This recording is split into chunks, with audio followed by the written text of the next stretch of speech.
with the Burton Trick Pony, which got a massive makeover this year.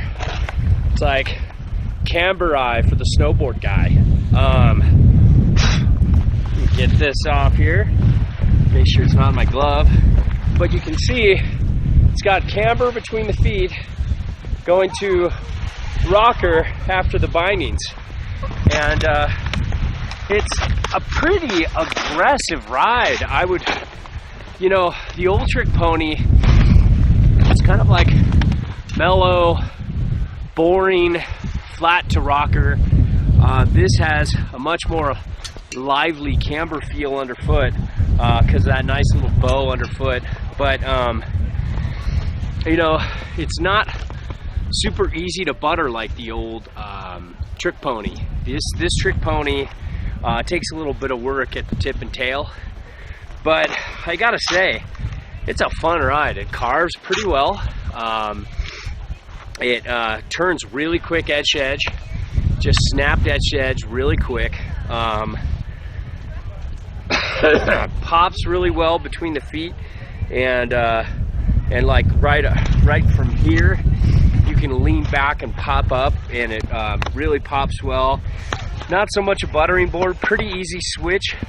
I rode this centered, and you know, I think this is a massive improvement over the old Trick Pony, which felt like a one-trick pony. It was like, just like that flat between the feet was kind of boring, didn't really rail or turn well, so it was more just like taking a freestyle approach to the mountain and getting a good plane on powder, but it really just didn't have a dynamic turning feel like this does. This is a fun board to turn. This is a great one board quiver. You can ride it centered, ride it switch really well, and then set it back on, you know, set it back for powder and get some really good directional float. And there's a good amount of rocker here. So, although I didn't get it in powder, I feel like this would be a great board to ride in powder. And it's a great one board solution. Edge hold was pretty good.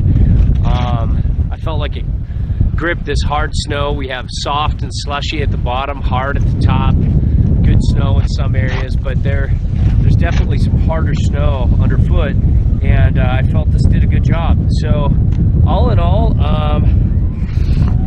I'm impressed with this hybrid camber profile with a lot of rocker and a good amount of camber, but a decent amount of rocker.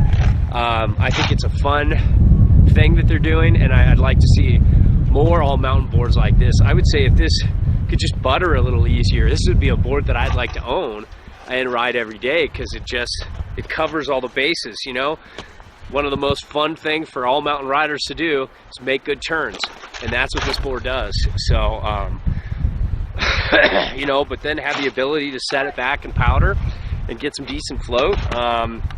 You know, it's not going to be a huge setback, but with this rocker, it's fun. It's a fun board. It's a huge improvement.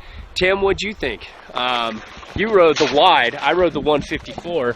Yeah. The 154 felt like a lot of board for me. I was surprised. I wanted the 158 or 156 or whatever they have, and they didn't have that. And I was surprised at how much board the 154 was underfoot. And you rode the 162 wide. And I gotta say, like James said, it's got a real nice turn. You can really lean into it. Just good pop, not as good as buttering. Didn't try switch, just lay down some good carves. Was satisfied with the result of the carves, actually, because like touch the snow, which is really nice. So you scratched some nips? Is that what you're saying, Tim? Yeah, almost, yeah. Yeah. So that's the Trick Pony. Excellent improvement, fun tip and tail, just good look to it, good feel underfoot. Really impressed with how they changed things up.